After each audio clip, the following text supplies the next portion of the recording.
Hello friends, welcome my channel job aspirant with Sanjay. আজকে তোমাদের সামনে একটা নতুন ভিডিও নিয়ে এসেছি। Fraction to percentage. Fraction to percentage মানে ভগ্নাংশ থেকে পার্সেন্টেজে পরিবর্তন করা। এই চার্টটা তোমরা মুখস্থ করার চেষ্টা করবে।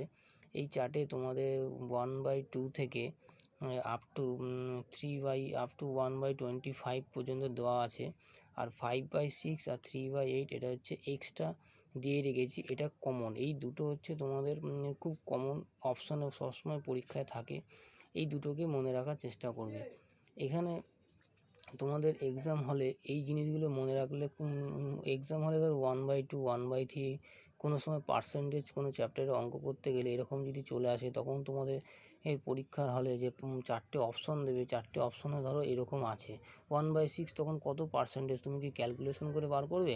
তখন এটা যদি মনে থাকে 1/6 মানে 16/2-3%, তখন তুমি খুব সহজেই কয়েক সেকেন্ডের মধ্যে তুমি সেই 4টে অপশনের মধ্যে একটা রাইট অপশান তুমি চুজ করে নিতে পারবে। তাই এই চার্টটা খুব ইম্পর্টেন্ট।